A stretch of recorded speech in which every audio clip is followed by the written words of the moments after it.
সুধী দর্শক আসসালামু আলাইকুম। আমি ডেল এইচ খান রেইন ফরেস্ট মিডিয়ার নিয়মিত আয়োজন বিয়ন্ড দ্য ডেল্টা টক শোতে আপনাদের সবাইকে স্বাগত জানাচ্ছি। আজ আমাদের আলোচনার বিষয় প্রশাসনে ঘন ঘন রদবদল, উন্নয়নের গতি কি এতে বাড়বে নাকি কমবে? প্রশাসনে আবারও রদবদল, নতুন দায়িত্ব, নতুন মুখ এবং নতুন সব প্রত্যাশা। কিন্তু প্রশ্ন জাগে, এই ঘন ঘন বদলি কি সত্যিই উন্নয়নের গতি ত্বরান্বিত করে নাকি প্রশাসনিক অস্থিরতা তৈরি করে? একজন কর্মকর্তা যখন কোনো প্রকল্পের সাথে খাপ খাইয়ে নিয়ে ধারাবাহিকতা তৈরি করেন, ঠিক তখনই আসে বদলির আদেশ। নতুন কেউ এসে আবার শুরু করে শূন্য থেকে। এতে কি নীতির ধারাবাহিকতা ব্যাহত হয় নাকি নতুন নেতৃত্ব নিয়ে আসে নতুন কোনো উদ্যম? সম্প্রতি আমরা দেখেছি প্রশাসনের মাঠ পর্যায় থেকে শুরু করে উচ্চ পদে ব্যাপক রদবদল। গত কয়েক সপ্তাহে বাংলাদেশের প্রশাসনিক, অর্থনৈতিক এবং সুরক্ষা খাতে প্রায় 100 পরিবর্তন সাধিত হয়েছে। কেন্দ্রীয় ব্যাংকের গভর্নর থেকে শুরু করে সেনাবাহিনীর শীর্ষ কমান্ডারে এসেছে বড় পরিবর্তন।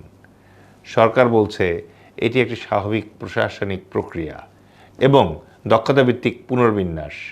তবে বিশ্লেষকদের মতে রাজনৈতিক সদিচ্ছার প্রতিফলন এবং ক্ষমতার অবকাঠামো নতুন দৃষ্টিভঙ্গির বাস্তবায়নে এই পরিবর্তন বড় ভূমিকা রাখে।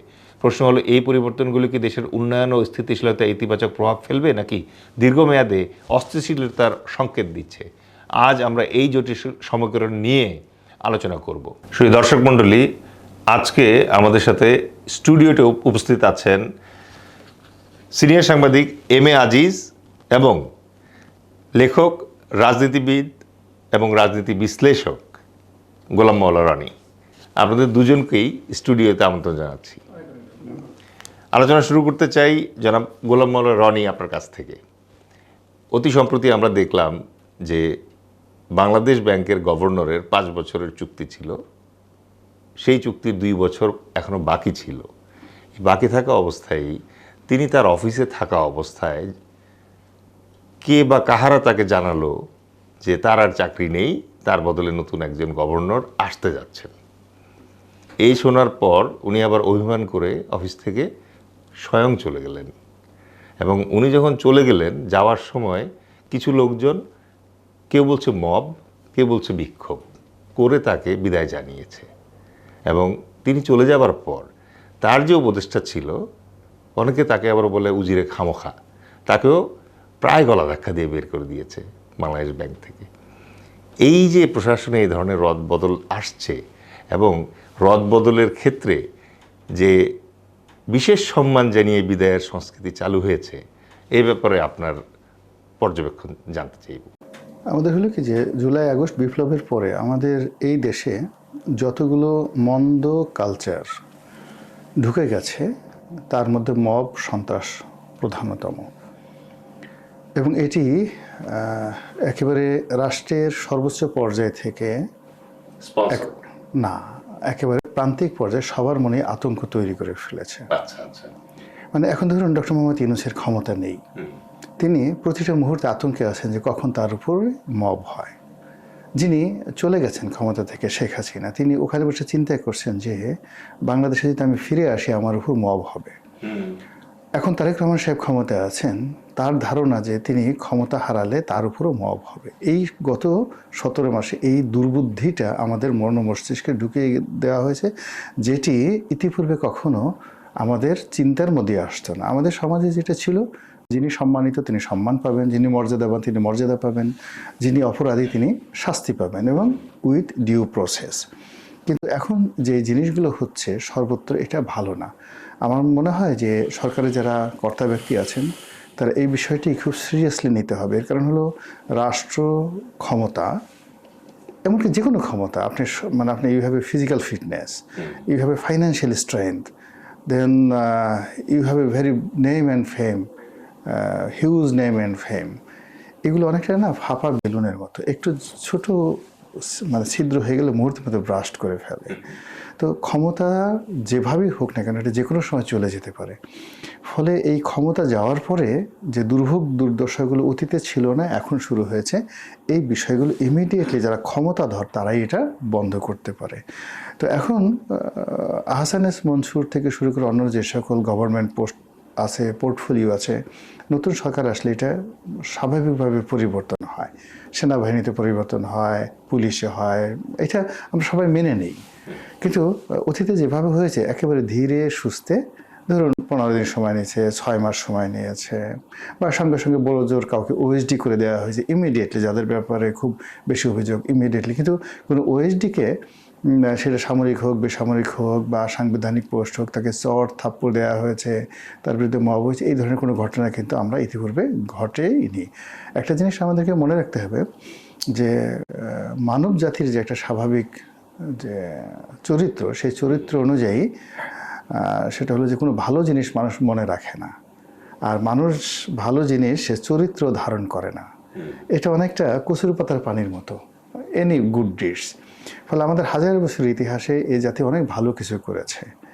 কিন্তু কোন আমলে, সেই মহাভারতের যুগে একজন প্রধানমন্ত্রী ছিলেন, তার নাম শকুনি।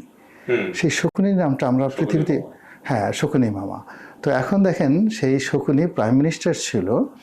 আমাদের এই সময়তে ছিল কি ভাষা যে ছিল তখন আমরা জানি না, 5000 বছর আগে। এরপরে পালিত হয়েছে, সংস্কৃত হয়েছে, আরবি আসছে, ফার্সি আসছে, বাংলা আসছে, কত ভাষা আসছে, কিন্তু আমরা শকুনি শব্দটি কিন্তু বাদ দিতে পারিনি।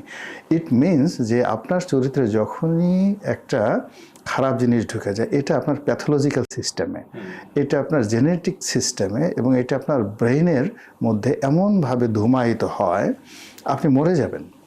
আপনি মরে যাবেন, কিন্তু আপনার সন্তান এবং আপনার পরবর্তী প্রজন্ম, এমনকি আপনি যে মাটিতে শুয়ে থাকবেন, সেই মাটিতে যে বৃক্ষলতা উৎপন্ন হবে, সেই বৃক্ষলতার মধ্যে ওই বিষ তৈরি হবে। আপনি ওই আম খাবেন, জাম খাবেন, আপনার মধ্যে বারবার যে আপনি যে ঘৃণাগুলো করতেন, আপনার ওই ঘৃণাটা, ওই আপনার যে অধিভুক্ত জায়গা জমি আছে, সেখানে যে বৃক্ষলতা, লতাগুল্ম যেগুলো ফুটে, ওখানে থেকে ওই ঘৃণাগুলো উৎসাহিত হয়।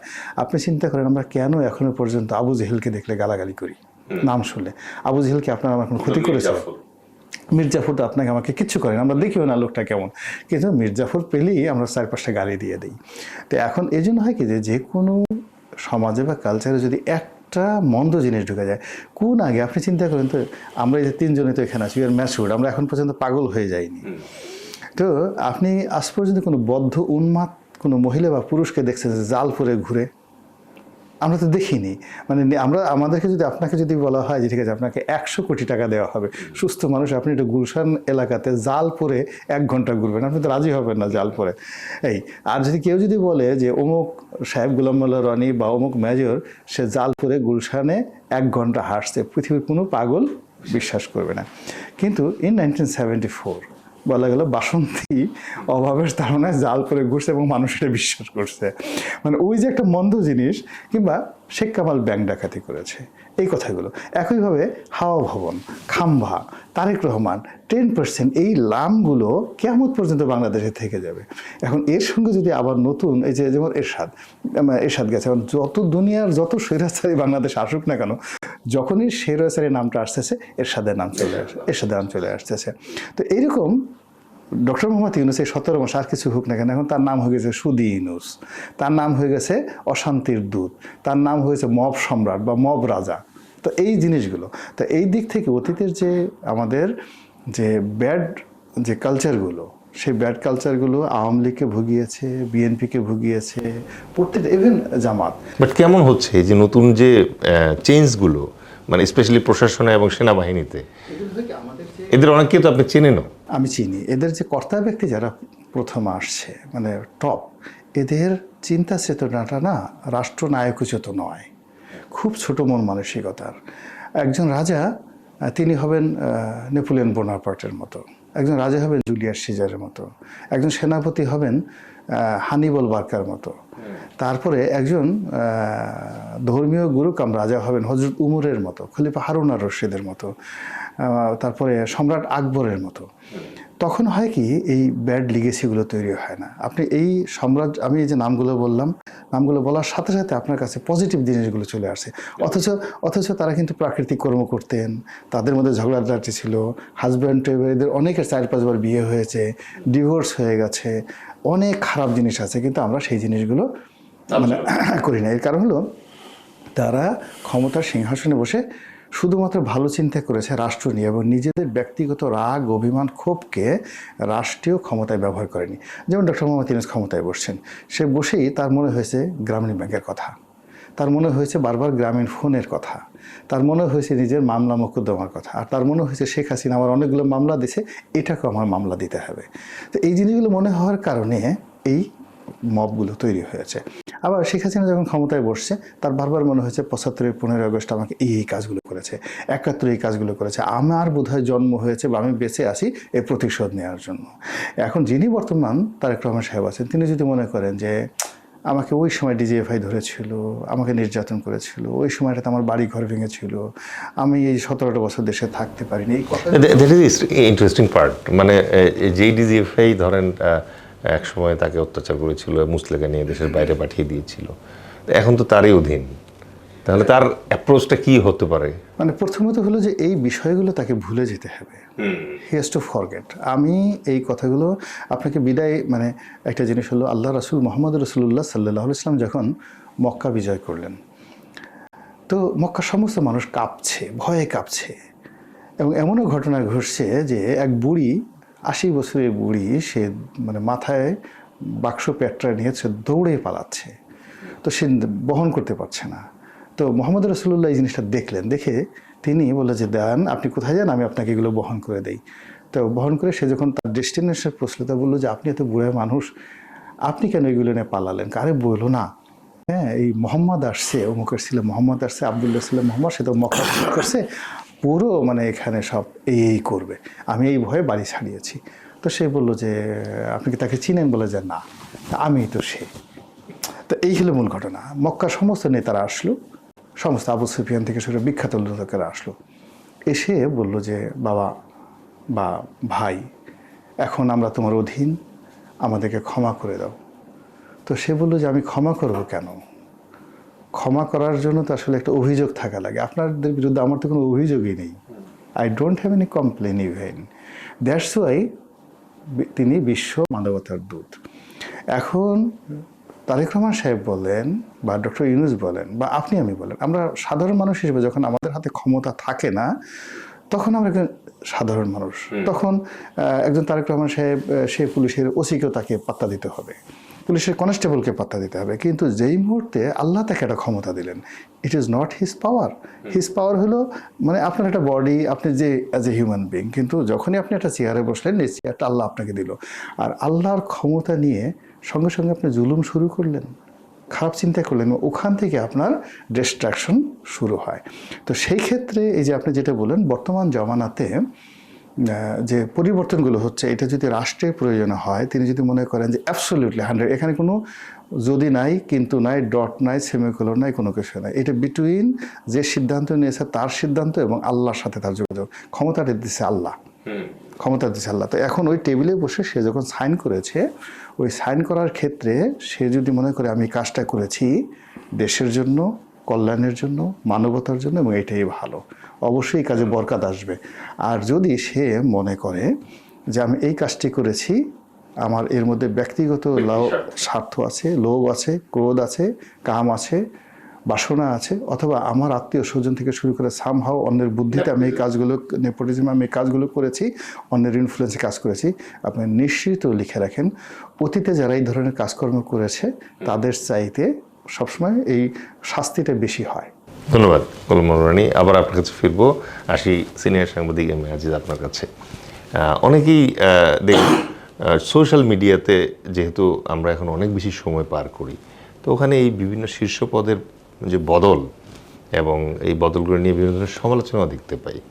যেমন নতুন যে গভর্নর এর নাম আমরা শুনতে পাচ্ছি, তার যে ঋণ খেলাপের যে ব্যাপারটা আছে, এটা নিয়ে আলোচনা হচ্ছে, সমালোচনা হচ্ছে। আগের যে আর্ম ফোর্সেস ডিভিশনের প্রধান ছিলেন, প্রিন্সিপাল স্টাফ অফিসার, তার পররাষ্ট্র মন্ত্রণালয়ে যাওয়ার ব্যাপারটা নিয়ে। তো এই যে এই ধরনের মানে পরিবর্তন প্রশাসনে, যেটা জনাব গোলাম মাওলানা রানী বললেন যে এটা স্বাভাবিক প্রক্রিয়া, একটা রাজনৈতিক সরকার তার পছন্দ মতোই আসলে বিভিন্ন দপ্তর প্রধান নিয়োগ করবেন। এবং আমরা যতটুকু জানি আমেরিকার মতো দেশেও তাই হয়, যখন প্রেসিডেন্টের অফিস চেঞ্জ হয় তখন পুরো সেটটাই চেঞ্জ হয়। বাংলাদেশের ক্ষেত্রে এই পরিবর্তন আসলে কতটা আইন মেনে অথবা লেহাজ মেনে হয়? ধন্যবাদ আপনাকে, রনি ভাইকে ধন্যবাদ। দর্শক শ্রোতা, দেখেন, আমরা এখন আমেরিকায় বসে কথা বলছি না। আমেরিকায় সরকার আসে, বিচারপতিও ওই সরকার নিয়োগ দেয়, চেয়ারে বসার পরে ওই দেশে বিচারপতি হয়, সে সম্পূর্ণ নিরপেক্ষ থাকে। কিন্তু আমাদের দেশে গণতান্ত্রিক চর্চাটা ওই পর্যায়ে যায় নাই, মানুষের চিন্তা চেতনাও ওই জায়গায় যায় নাই। আমাদের এখানে কিন্তু রাজনীতিতে পিপুলস পারসেপশন বলে একটা কথা আছে, এটা কিন্তু বিবেচনা, রাজনীতি করতে হলে বিবেচনায় নিতে হবে। ধরেন বাংলাদেশ ব্যাংকের গভর্নর, ওখানে আমি তো জানি যে ওখানে আপনার বিএনপি, আওয়ামী লীগ, জামাত, তাদের সংগঠন আছে, এছাড়াও বিভিন্ন অফিসার মিলে গ্রুপ আছে। তারা দীর্ঘদিন আন্দোলন করছিল, আন্দোলনের শেষ পরিণতিতে এসে তারা কিন্তু গভর্নরের পদত্যাগ চেয়েছে, ওই পর্যায়ে আসছে। কিন্তু এটাকে যেমন অনেকে বলছে যে এটা গভর্নমেন্ট মব, ওটা সরকারি মব, এটা কিন্তু আন্দোলনের অংশ। কিন্তু আমার বক্তব্য, পিপুলস পারসেপশন এইটাই যে হুট করে গভর্নরকে সরিয়ে দিলেন, তাকে তো বলতে পারতেন যে আমরা সরকারে আসছি, আমাদের পছন্দ মতো একটা লোক, আমাদের নীতি আদর্শ আছে বাস্তবায়ন করার জন্য, তিনি চেঞ্জ করতেই পারেন। কিন্তু তাকে যেভাবে হঠাৎ করে সে প্রেস কনফারেন্স করতেছে, তারপরে মিডিয়ার মাধ্যমে, মাস মিডিয়ার মাধ্যমে সে শুনলো তার চাকরি নাই, আর একজন নিয়োগ পেয়ে গেছে। যিনি নিয়োগ পেয়েছেন, আপনি তো সিনিয়র সাংবাদিক এবং সিনিয়র সিটিজেন, তো আমরা অনেকে চিনতে পারছি না। অনেকে অভিযোগ করছে যে বাংলাদেশের স্পেশালি সোয়েটার শিল্পে বিশাল বিপ্লব হতে পারে তার হাত ধরে, কিন্তু গভর্নর হিসেবে আসলে হাউ দেখেন, এটাও আমি বলবো যে গভর্নর হিসেবে এ যাবৎকালে যা দেখেছি, তার সাধারণত অর্থনীতিবিদ, কখনো আমলা, কখনো হয়তো ডেপুটি গভর্নর থেকে গভর্নর এরকম হয়েছে, কিন্তু অর্থনীতিবিদের বাইরে ব্যবসায়ী কোনো গভর্নর হয়েছে এই প্রথম। গোলাম মোল্লা রনি, আপনার কি গাত্রদাহের কারণ হবে এটা যদি আমরা এভাবে বলি যে সোয়েটার ব্যবসায়ী এই ধরনের লোক গভর্নর পদে আসা সহজে? না, কিন্তু আমি বলি, ইন্ডিয়াতে আমি ইন্ডিয়াতে একজন ইতিহাসবিদ কিন্তু গভর্নর হয়েছে এবং সে র্যাঙ্কিং এ নাম্বার 1 পৃথিবীতে হয়েছে। এখন আপনি তাকে, এখন ধরেন এই যে আমাদের ডেকে আনছেন, ডেকে আনছেন, আমরা কথা বলতে পারি বলে তো আনছেন, আমরা একটা অ্যানালাইসিস করতে পারি বলে তো আনছেন, সবাইকে তো আনবেন না। তাহলে আমাদের দর্শকের জন্য একটু যদি ব্যাখ্যা করেন যে অর্থমন্ত্রীর আন্ডারে নাকি গভর্নর, নাকি উনি অর্থমন্ত্রীর সাথে ডিবেট করার সুযোগ আছে? থেকে বারবার প্রশ্ন আসছে যে বাংলাদেশ গভর্নমেন্ট ব্যাংক স্বায়ত্তশাসিত, তাই না? কিন্তু স্বায়ত্তশাসন কখনো আপনার করে না, এনজয় করতে পারে না। অর্থ মন্ত্রণালয়ের একটা উইং আছে, সেই উইং কিন্তু বাংলাদেশ ব্যাংকে খবরদারি করে, এখান থেকে কিন্তু বাংলাদেশ ব্যাংক বের করা যায় নাই। তো আমার বক্তব্য হচ্ছে যে এই যে রাজনীতিতে যে ধরেন এখানে বাংলাদেশ ব্যাংকের গভর্নর, তার সমালোচনা থাকতে পারে, অনেক কিছু থাকতে পারে, কিন্তু যে প্রসেসে, আমার কথা যেটা শান্তিপূর্ণভাবে হতে পারতো, কিন্তু যেভাবে তাকে সরিয়ে দেওয়া হলো, এটা কিন্তু মেসেজটা জনগণের কাছে ভালো আসে নাই। তাকে বলে দিলেই হয়তো রিজাইন করেন, এইটা হলো ব্যাপার। আর যেটা মব সন্ত্রাসের কথা বলছে, ওখানে তো ধরেন এটা তো একটা কেপিআই, কি পয়েন্ট, অনেক আন্দোলন সংগ্রাম হবে কেন? আর মব তো করবেই কারা বাইরে থেকে? সব তো বাংলাদেশ ব্যাংকের কর্মচারী, ব্যাংকের কর্মচারী, নানান ধরনের অ্যাসোসিয়েশন, বহু অ্যাসোসিয়েশন আছে, যে পারে সেই একটা অ্যাসোসিয়েশন করছে। আর্মিতে যে চেঞ্জ আসতেছে, এটার ব্যাপারে আপনার? আর্মিতে দেখেন অনেকগুলো ব্যাপার আছে, ধরেন ডিজিটিফাই চেঞ্জ, এটা কিন্তু আমি ভিন্নভাবে দেখি। কারণ ডিজিটিফাই তো ডাইরেক্ট প্রধানমন্ত্রীর অধীনে, আর প্রধানমন্ত্রী যদি একটা নির্দেশ দেয়, কি করবে সে? আর্মির ভিতরে কিন্তু কমান্ড তো কার্যকরী হয়। আপনি আর্মি পার্সন, ধরেন আপনাকে সিনিয়র একজন সার্ভিসে আছেন, সিনিয়র কমান্ড করলো, আপনি তো তাই পালন করবেন, করতেই হবে। তো তাহলে করতেই হবে। এখানে আমার প্রশ্ন হলো যে এই যে ডিজিডিএফআই যারা ছিল, এরা আর্মি পার্সন বটে, কিন্তু তারা প্রধানমন্ত্রীর অধীনে, তাদের প্রধানমন্ত্রী যে নির্দেশ দিয়েছে, ধরেন গুম খুন আয়নাঘর অনেক কিছু হয়েছে না, এটা তো প্রধানমন্ত্রীর নির্দেশেই হয়েছে। তাছাড়া আর্মি কি গায়ে পড়ে এটা করতে পারবে? পারবে না তো। প্রধানমন্ত্রী না চাইলে তো করতে পারবে না। সুতরাং এখানে সুপিরিয়র রেসপন্সিবিলিটিটা হচ্ছে প্রধানমন্ত্রীর। হ্যাঁ, আবার আর্মিতে ধরেন অনেকগুলো মেজর রদবদল হয়েছে। এখানেও তো দেখেন, আপনি যেমন আলোচনায় আসছিলেন যে তারেক রহমান তো অনেক নির্যাতিত হয়েছে, এতে কোনো সন্দেহ নাই। দোতলার থেকে ফেলেও দিয়েছে, তাকে মাজা ভেঙে গেছে, এটা ঠিক। সে আপনি তার মা, আপনি খেয়াল করেন, আপনার 7 তারিখে পল্টনে জনসভা হয়েছিল, তাকে তো তিলে তিলে হত্যা করা হয়েছে। আমি বলবো সে তো বিনা চিকিৎসায় একা একা নির্জন হাউস অ্যারেস্টে মারা গেছে।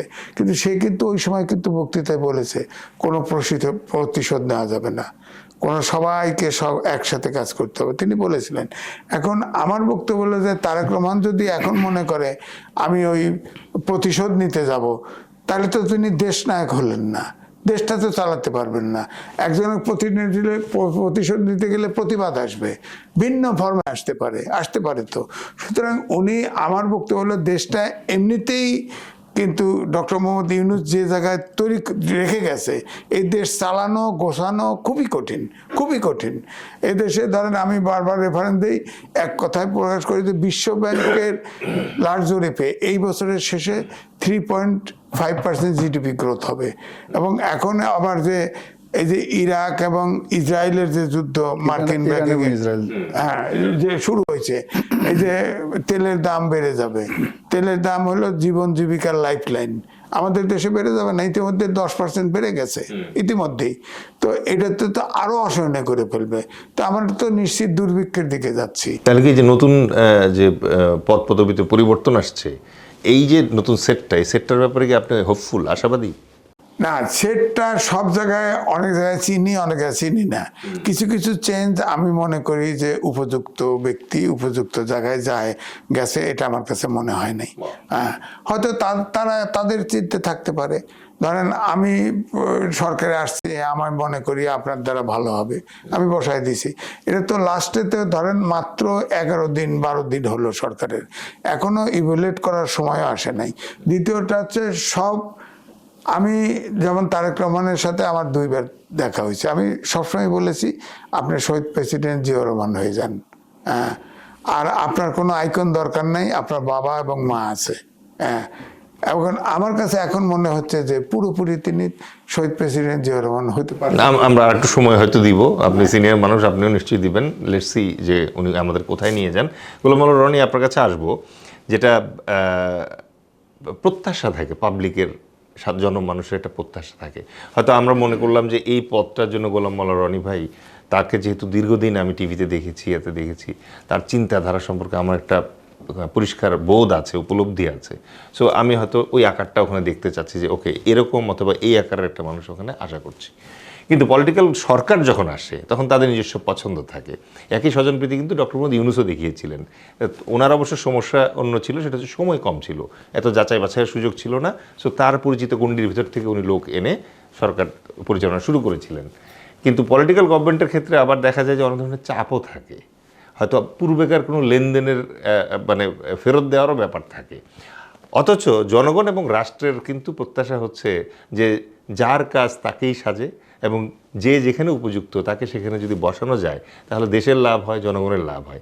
এই যে কন্ট্রাডিকশনটা, যে রাজনীতিবিদরা পারেন না, জনগণের আকাঙ্ক্ষা একরকম, আবার স্বজনপ্রীতির ব্যাপারটাও আপনি কিছুক্ষণ আগে বললেন যে এটা মানবীয় বৈশিষ্ট্য। তাহলে এই অবস্থায় এসে এই সরকার যাকে যেখানে বসাচ্ছে, এতদিন পর্যন্ত যতটুকু আমরা প্যাটার্ন দেখতে পেলাম, আপনি কতটুকু সন্তুষ্ট? আর একই সাথে অবশ্যই আপনি পরামর্শও দেবেন যে আসলে কিভাবে আমরা সঠিক লোককে সঠিক জায়গায় পদায়ন করতে পারতাম। আমি যেহেতু কর্মজীবনে আমার অনেকগুলো ভার্সেটাইল পেশা ছিল, তো পেশা থাকার কারণে সবাইকে আমি দেখেছি, রাজনীতিবিদদেরকে খুব কাছে থেকে দেখেছি। তাদের প্রথম দুর্বলতা হলো তারা যখন ক্ষমতায় থাকে না, নিজেদেরকে মনে করে দীনহীন পথের ভিখারি, একদম হীনমন্য অবস্থায় নিজেদেরকে মনে করে। যাকে সালাম দেওয়ার দরকার নেই তাকে সালাম দেবে, যাকে কোলাকুলি করার দরকার নেই তাকে পা ধরে সালাম করবে, ইত্যাদি ইত্যাদি, এত হীনমন্য হয়ে যায়। আর যখন মানে ক্ষমতা আসে, মুহূর্তের মধ্যে একটা রয়্যাল বেঙ্গল টাইগার হয়ে যায় এবং তারা ভুলেই যায় যে তাদের সাথে একসময় কারোর সাথে বন্ধুত্ব ছিল, আত্মীয়ত্ব ছিল এবং দুনিয়ার সব মানুষকে তারা অমানুষ মনে করতে থাকে, হাতে গোনা কিছু ব্যতিক্রম ছাড়া। রাইট। আর অর্থনীতিতে যেটা হয়, যেটা হলো অন্যান্য পেশা, যেমন ধরেন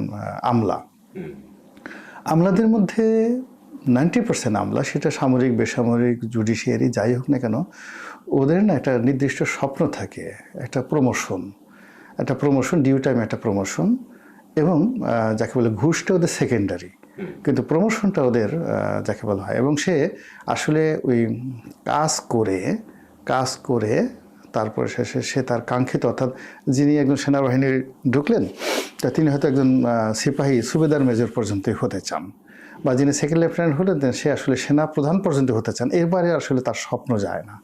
উই আর দ্য পলিটিশিয়ান, আমরা তাদেরকে কন্টামিনেট করে ওদেরকে বলি যে তুমি 20 বছর বসে সেনা প্রধান হওয়ার দরকার নাই, তুমি আসলে 5 বছরের মধ্যে হতে পারবা, ইফ ইউ সার্ভ মি।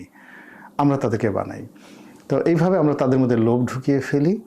তারপরে শেষে আমরা যে কাজটি করি, এই লোভের বশবর্তী তাদের দ্বারা বিভিন্ন অপকর্ম আমরা করাই, তাদেরকে মন্ত্রী এমপি হওয়ার স্বপ্ন দেখাই, ইত্যাদি ইত্যাদি। এইভাবে আসলে এই স্বাধীনতার পর থেকে আমাদের যে সিভিল সার্ভিস, মিলিটারি সার্ভিসের সাথে পলিটিশিয়ানদের একটা কন্টামিনেশন হয়ে যাচ্ছে পাওয়ার পলিটিক্সে।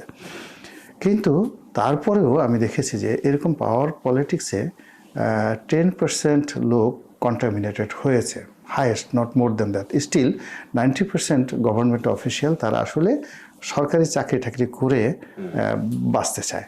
আর আমাদের সমাজের বাস্তবতার কারণে আবার ব্যক্তিগত চরিত্র, ক্যারেক্টার অ্যাসোসিয়েশনের ক্ষেত্রে 90%ই দুর্নীতিবাজ হয়ে গেছে, 10% হয়তো একেবারে ডিউ অনেস্ট আছে যে না, মরে গেল, আমি কাজ করব না।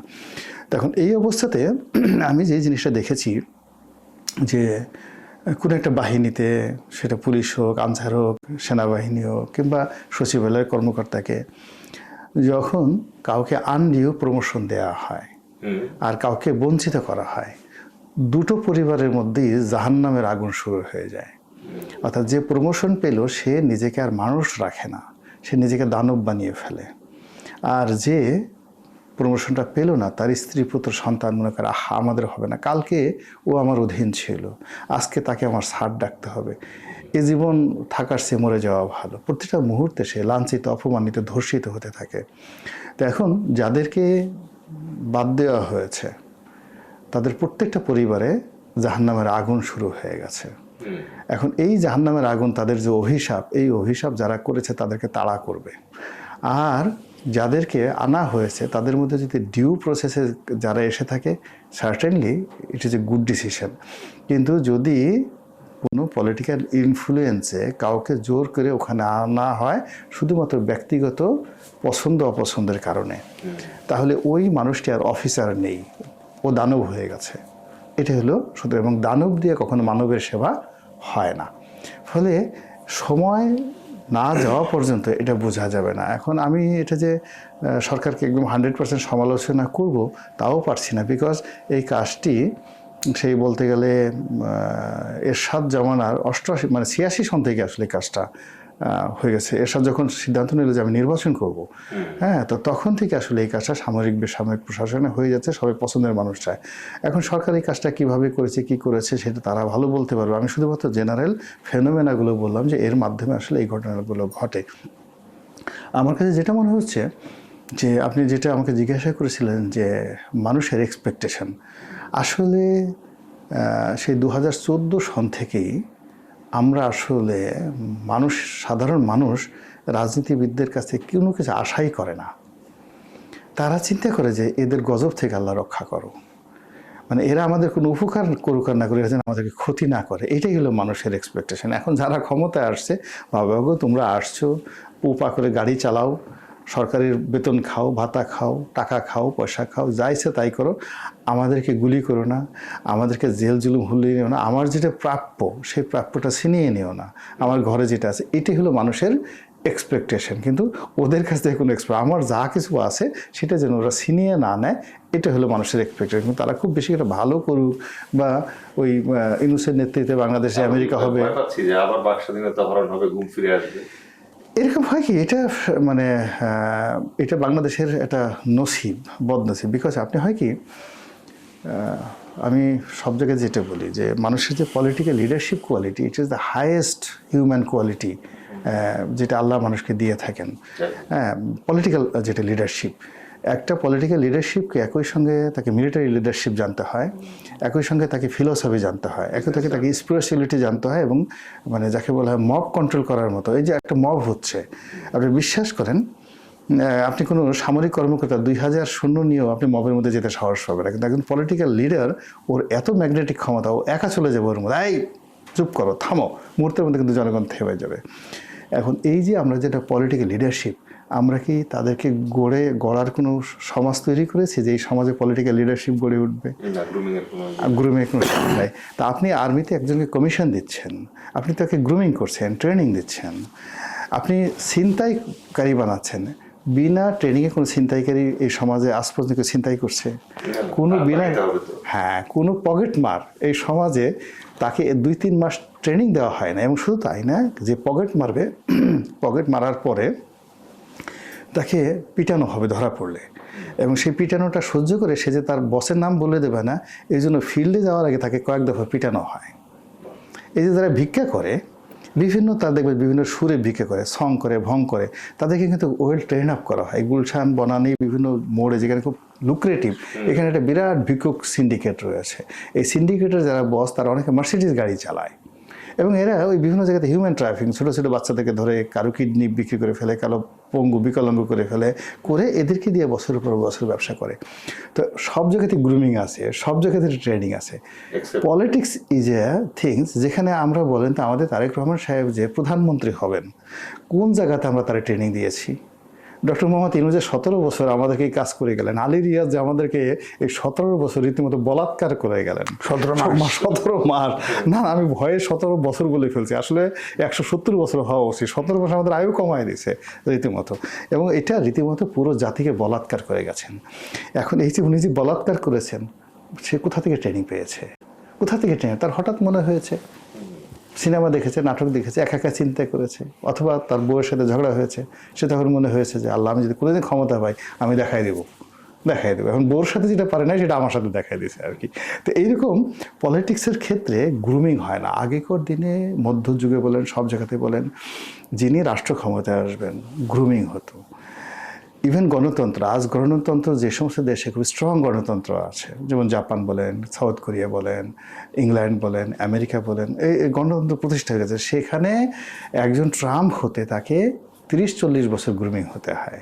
তো সেই জিনিসটা আমাদের সমাজে নেই। আমাদের সমাজে হলো যে ডিম থেকে বাচ্চা বের হলো, বাচ্চা থেকে বের হয়ে আকাশে উঠলো, আকাশে উড়ে গিয়ে সে একটা ফাইটার প্লেন হয়ে গেল, ফাইটার প্লেন আবার কি F-35 হয়ে গেল, এবং সোজা একবারে হোয়াইট হাউস থেকে ডাইরেক্ট গিয়ে তেহরানে আক্রমণ চালানো, কোনো ফুয়েল টুয়েল কিছু দরকার নাই। এইরকম কনফিডেন্স যখন আমাদের দেশের রাজনীতিবিদদের চলে আসে, তখনই তার এমপি হয়, মন্ত্রী হয়, প্রধানমন্ত্রী হয়, এরকম যে এখানে আর কোনো ফুয়েল টুয়েল দরকার নাই। ধন্যবাদ গোলাম মাওলানা রনি। এই আলোচনার সূত্র ধরে আপনার কাছে আসবো। গোলাম মাওলানা রনি খুব চমৎকার একটা এরিয়া আইডেন্টিফাই করেছেন, যে প্রশাসনিক কর্মকর্তা যারা আছে তাদেরও সম্ভবত পলিটিক্যাল লিডারশিপ আন্ডারস্ট্যান্ডিং খুব জরুরি, কারণ তাদের আন্ডারেই কাজ করতে হয়। বাংলাদেশের ক্ষেত্রে যেটা হয়ে যাচ্ছে সমস্যা, সেটা হচ্ছে যে ইউএস এর একজন জেনারেল কিন্তু মুখের উপরে ট্রাম্পকে বলতে পারতেছে যে না, I don't serve you, I serve the constitution. বাংলাদেশে এটা হয় না। তো এই যে না হওয়াটা, বরং কদমবুচি করতে চলে যাওয়াটা, এইটা কিভাবে রোধ করা যায়? যেটা হয়েছে এটা নিয়ে কথা বলবো না, কিন্তু কিভাবে কন্টেইন করা যায় বলে আপনি? এটা ধরেন দেশ 55 বছর স্বাধীন আছে, 55 বছর আমরা অনেক সূচকে এগিয়েছি, এতে কোনো সন্দেহ নেই, কিন্তু রাজনৈতিক সূচকে কিন্তু আমরা পিছিয়ে গেছি। রাজনীতিবিদদের মানসিকতার যে পরিবর্তন, অর্থাৎ ক্ষমতায় গেলেই যে কেউ দেখেন না মন্ত্রী হয়ে গেছে, যে কেউ এমপি হয়ে যায়, নমিনেশন দিলে, বড় পার্টিতে নমিনেশন দিলে এমপি হওয়া যায়, তারপরে মন্ত্রী হলো, মন্ত্রী হলেই তার যে মনোজগতের যে পরিবর্তন, তাকে তার অধীনে যা আছে সবাইকে টেম করতে হবে, তার অধীনে তার বশ্যতা স্বীকার করাতে হবে। সেখানে তো রাজনীতিবিদদের যে জনসেবা, রাষ্ট্রসেবা করা, এটি কিন্তু প্রাধান্য থাকে না। এখন ধরেন শেখ হাসিনার শাসন আমলে যে অবস্থা হলো, কারণ আপনার সার্ভিসে ছিলেন, আপনার এমন একটা পরিস্থিতি তৈরি করেছিল যে তার কমান্ডের বাইরে গেলে আপনি চাকরি করলে প্রমোশন হবে না, আপনি বেঁচেও থাকতে পারবেন না, আপনার তো গুম খুনে যাবেন। আমি একটু ডিজিডিএফআই অফিসে গেছে, কেন যেন আমাকে ছেড়ে দিছে, আমার কথা শুনে ছেড়ে দিছে, আমিও তো আয়না ঘরে থাকতে পারতাম, বলা তো যায় না। তো এই জন্য আমি বলছি যে আসলে দেশের রাজনৈতিক পরিস্থিতিটাই এমন হয়েছে, যিনিই ক্ষমতায় যান তার বলয়ের বাইরে কিছু ঘটুক এটা তিনি পছন্দ করেন না। না করতে গেলেই ওই বলয় ঠিক রাখার জন্যই সব জায়গায় কিন্তু সে ফোর্স প্রয়োগ করে। এই প্রশ্নটা এড়িয়ে গিয়েছেন প্রক্রান্তে, অথবা উনি হয়তো পরে ইয়ে করবে যে আমি জিজ্ঞেস করেছিলাম যে আয়নাঘর কি অন্য কোনো নামে আবার ফেরার ভয় পাচ্ছি কিনা, না কথা বলতে আমরা আস্তে আস্তে আবার ভীত হতে শুরু করছি। না দেখেন, আমি ছোটবেলায় দেখেছি স্কুল জীবনে এবং কলেজ জীবনে যিনি দুর্নীতিবাজ মন থেকে ঘৃণা হতো। একটা বিড়াল রাস্তায় মারা দেখলে দুঃখ হতো, এখন 5টা লোক মারা থাকলেও দুঃখ হয় না। এই যে মানুষের মনোজগতের পরিবর্তন ঘটে গেছে। তখন ডক্টর মোহাম্মদ ইউনূস আপনার 5 তারিখে ফেসিবাদের বিলুপ শেষ দাবি ছিল না, তার মানে এটা একটা গণতন্ত্র, আইনের শাসন, সুশাসন, একটা মানবিক বাংলাদেশ, এই আকাঙ্ক্ষাটা তো ছিল, তৈরি হয়েছে জনগণের মধ্যে। কিন্তু ডক্টর মোহাম্মদ ইউনূস তার পছন্দ মতো লোককে এনে বসালো।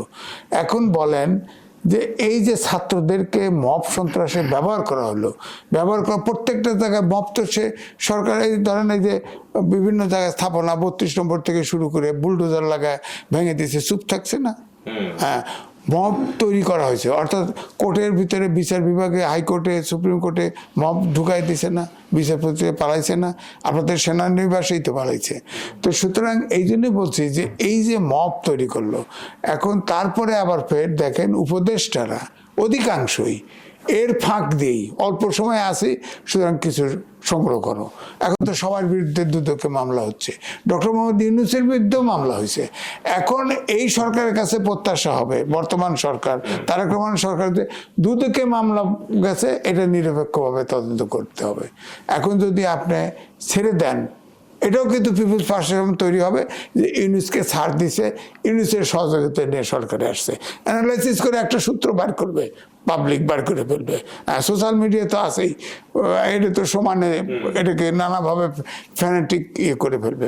সুতরাং এই যে ধরেন ডক্টর মোহাম্মদ ইউনূস কি নেয় নাই বলেন, তার নিজের নামে নেয় নাই, কি নেয় নাই?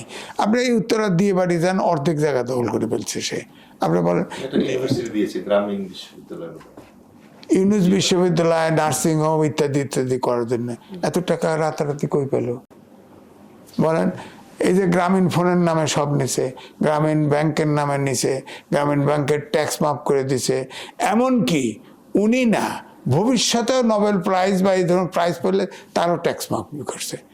আপনি বলেন সেটাও ট্যাক্স করেছে। আবার ফের দেখেন আমাদের ইয়ে ছিল, প্রজ্ঞাপন আমার কাছে আছে, কারণ এটা বিতর্কিত হয়েছে যে বোধহয় এই সরকার তাকে দিছে। আপনার আগে প্রেসিডেন্ট, প্রধানমন্ত্রী, অপোজিশন লিডার এরা যখন আপনার ইয়ে করতো, রিটায়ার বা তাদের সময় অবসান করতো, তখন 3 মাস তারা খুব উচ্চমানের নাগরিক হিসেবে এসএসসি পেত। সে নিজে, প্রেসিডেন্ট জানেন না, প্রজ্ঞাপন জারি করছে, প্রজ্ঞাপন জারি করে সে নিজের 1 বছরের সিকিউরিটি নিয়ে নিছে। সিকিউরিটি নিচে কি এক উপদেষ্টা নিউ ইয়র্কের নামছে, নামার পরে গাড়ির থেকে ধরে কাপড় ছিঁড়ে ফেলছে। তো এরা বেরোয় না কেন? সবগুলো তো বেরোয় না। ইউনূস সাহেব এতদিন থেকে অনেক স্কট নিয়ে এইটা ঘোষণা করে তারপর তো সরছে, একটা তো বেরোতে পারতেছে না। এই অবস্থা কেন হলো? এখন ধরেন আমার কথা হচ্ছে যে আপনারা আসছিলেন, সংবিধান অনুযায়ী ওত নিয়েছেন, সেই অনুযায়ী যে দায়িত্ব পালন করা যতটুকু পারেন। ব্যাপারটা হচ্ছে মানুষের কিন্তু বিবেক আছে। আপনি আন্তরিকভাবে চেষ্টা করে ফেল করেছেন এক জিনিস, আর আপনি চেষ্টা করতে কিছু কিছু চেষ্টা করে আইওয়াশ করে নিজের আখের গোছাইছেন, এটা একটা ব্যাপার। আপনি বলেন যে এই যে আমি বরাবর বলছি, ধরেন ক্লাস 8 থেকে শুরু করে মাস্টার্স ডিগ্রি পরে এই প্রায় 5-6টা জেনারেশন এই আন্দোলনে ছিল। কেউ তো পড়তে চায় না, এখন সবাই ডাইরেক্ট এমপি মন্ত্রী হতে চায়। এই যে মনোযোগ, এই জেনারেশন গ্যাপ তৈরি করে দিলেন। অর্থাৎ এই জেনারেশনে আপনি এখন প্রযুক্তির যুগে, হাই প্রযুক্তির যুগে আপনি এই যে লেখাপড়া যে নাই, এত সংস্কার কমিশন করেছে, শিক্ষা সংস্কার কমিশন নাই, এই জাতি তো 6 বছরের জন্য পিছিয়ে গেছে। আগামী 10 বছর আমি লিখেছি তো, 10-12 বছর পরে, 8-10 বছর পরে বিদেশে তো কোনো লোক নিবে না, আমাদের প্রবাসী নিবে না, তো নিবে যারা চাপাবাজি করে আছে না ফ্রান্সে ট্রান্সে, এগুলো নিতে পারে, কিন্তু এগুলো যাইতে পারে যা ওই করে খাবে। কিন্তু শ্রম তো ব্যক্তিগত শ্রম দেওয়ার জায়গা থাকবে না, তো সব আপনার রোবট অপারেশন করে, রোবটের পিছনের লোকটা রাখবে। হ্যাঁ, আমাদের দেশে গার্মেন্ট চলে না, 2টা গার্মেন্ট চলে যেখানে শ্রমিক নাই। ধন্যবাদ জনাব এম এ আজিজ। আমরা অনুষ্ঠানের শেষ পর্যায়ে গোলাম রনি আপনার কাছ থেকে একটা লাস্ট কমেন্ট নিব, কনক্লুডিং রিমার্কের মতো। সেটা হচ্ছে যে আমাদের প্রশাসনে যদি রাজনৈতিক নেতৃবৃন্দ তাদের পছন্দ মতো পরিবর্তন আনে, সেক্ষেত্রে মূল রাজনীতিবিদ যারা আছে তাদের মানসিকতা এবং দেশপ্রেমে যদি বৈচিত্র্যপূর্ণ কোনো পরিবর্তন না আসে, তাহলে তো ঘুরে ফিরে আমরা জনাব এম এ আজিজ যেটা বললেন যে প্রত্যেক বিভিন্ন ফর্মের গভর্নমেন্ট আসবে আর দেশটাকে লুট করে নিয়ে যাবে। তাহলে এই জায়গাটায় আসলে আমাদের বাস্তবসম্মত প্রত্যাশা কি হতে পারে? আসলে আমাদের একজন বিপ্লবী দরকার, সংস্কারক দরকার, রাষ্ট্র সংস্কারক দরকার, যিনি রাষ্ট্র ক্ষমতায় এসে শের শাহের মতো আমূল পরিবর্তন করে দেবেন। শের শাহ এমন একজন সংস্কারক ছিলেন যার পুরো সংস্কার প্রক্রিয়াগুলো 350 বছর মুঘলরা ব্যবহার করেছে, পরবর্তী 200 বছর ইংরেজরা ব্যবহার করছে এবং এখনও আমরা ব্যবহার করছি। তো ওইরকম আসলে সংস্কারক দরকার। কিন্তু এখন পর্যন্ত এই নতুন সরকার আসার পরে মানে ডক্টর মোহাম্মদ ইউনূস আসলেন, তিনি যা কিছু করেছেন আসলে শেখ হাসিনার মতোই করেছেন। আবার এখন যা কিছু হচ্ছে শেখ হাসিনা বা ওই ডক্টর মোহাম্মদ ইউনূস তার চেয়ে আলাদা কিছু হচ্ছে আমার কাছে মনে হচ্ছে না। ব্রিগেডিয়ার শাহ খাওয়াত সাবেক উপদেষ্টা তিনি একটা ভালো কথা বলছেন যে ক্যাবিনেট আমরা এমনি আলাপ আলোচনা করেছি, কিন্তু ক্যাবিনেট আসলে কোনো সিদ্ধান্ত হতো না, কিচেন ক্যাবিনেট থেকে, কিচেন ক্যাবিনেট থেকে আলোচনা হতো। তো এখনও এই যে যা কিছু হচ্ছে এই সময়টাতে বড় বড় যে সিদ্ধান্তগুলো, আমার কাছে একটাও মনে হয়নি যে দলীয় ফোরামের সিদ্ধান্ত নিয়ে, মন্ত্রী পরিষদের সিদ্ধান্ত নিয়ে মানে কোনো বড় কিছু হয়েছে। এখানেও একই অবস্থা, সেই কিচেন ক্যাবিনেটই সিদ্ধান্ত হয়ে গেছে। কে মানে প্রেস ক্লাবের সভাপতি হবে, যেহেতু আজিজ ভাই আছে, ওইগুলো কিচেন ক্যাবিনেটের সিদ্ধান্ত হবে, মন্ত্রী পরিষদে হবে না। তারপর শেষে সেনাপ্রধান থেকে শুরু করে রাষ্ট্রপতি কী হবে সব কিচেন ক্যাবিনেটে হবে। তাই যদি হয় তাহলে তো পরিবর্তন আশা করা যাচ্ছে না। আমরা যে আধারে ছিলাম সেই আধারেই আছি, বরং পরিবেশের কারণে যে হয়, অতীতে যা কিছু খারাপ ভবিষ্যতে তার চেয়ে বেশি খারাপ হয়, এটি নিয়ম। তো সেই দিক থেকে নিজেদেরকে মেন্টালি প্রস্তুত রাখাটাই বুদ্ধিমানের কাজ। ধন্যবাদ জনাব গোলাম রনি এবং ধন্যবাদ এম এ আজিজ, আপনাদের দুজনকেই আজকে স্টুডিওতে এসে আমাদের সময় দেওয়ার জন্য। আপনাকে ধন্যবাদ। প্রশাসনে পরিবর্তন অবশ্যম্ভাবী, তবে সেই পরিবর্তন যদি ধারাবাহিকতাকে ক্ষতিগ্রস্ত করে তবে উন্নয়নের পথ কঠিন হয়ে পড়ে। বিভিন্ন প্রশাসনিক বিশ্লেষণ বলছে ঘন ঘন রদবদলের ফলে নীতিগত ধারাবাহিকতার অভাব দেখা দেয়, যা প্রকল্প বাস্তবায়নের গতি কমিয়ে দেয়। কর্মকর্তারা পর্যাপ্ত সময় না পেলে মাঠ পর্যায়ের সমস্যাগুলো গভীরে গিয়ে বুঝতে পারেন না, ফলে জনসভা ব্যাহত হয়। অবশ্য পরিবর্তনের ইতিবাচক দিকও আছে। পরিকল্পিত পরিবর্তন নতুন দৃষ্টিভঙ্গি ও উদ্ভাবনী চিন্তার সুযোগ করে দেয়, তবে এর জন্য প্রয়োজন একটি ভারসাম্যপূর্ণ পন্থা, যেখানে স্থিতিশীলতা এবং জবাবদিহিতার সমন্বয় থাকবে। বাস্তবতা হলো স্রেফ পথ পরিবর্তন করলেই উন্নয়ন নিশ্চিত হয় না, বরং দীর্ঘমেয়াদী পরিকল্পনা এবং কার্যকরী নজরদারি ছাড়া ঘন ঘন বদলি প্রশাসনিক স্থবিরতা ও বিশৃঙ্খলতার কারণ হতে পারে। শেষমেশ রদবদল কেবল সংখ্যার খেলা নয়, এর সাফল্য নির্ভর করে কর্তৃপক্ষের দূরদর্শিতা ও নীতির সঠিক প্রয়োগের ওপর। আজকের আলোচনায় অনেক গুরুত্বপূর্ণ যুক্তি ও মত উঠে এসেছে, তবে দিন শেষে প্রশ্নটি থেকেই যায়, এই রদবদল কি উন্নয়নের কৌশল নাকি নিছক ক্ষমতার অনিবার্য প্রয়োজন? এই বিষয়ে আপনার মূল্যবান মতামত আমাদের ফেসবুক পেজ ও ইউটিউব চ্যানেলের কমেন্ট বক্সে জানাতে পারেন। নিয়মিত আপডেট পেতে আমাদের চ্যানেল বিয়ন্ড দ্য ডেল্টায় সাবস্ক্রাইব করুন এবং ভিডিওটি শেয়ার করুন। আজকের মতো এখানেই বিদায় নিচ্ছি। আগামী পর্বে আবার দেখা হবে নতুন কোনো বিষয় ও নতুন কোনো দৃষ্টিভঙ্গি নিয়ে। সাথে থাকার জন্য ধন্যবাদ। আসসালামু আলাইকুম।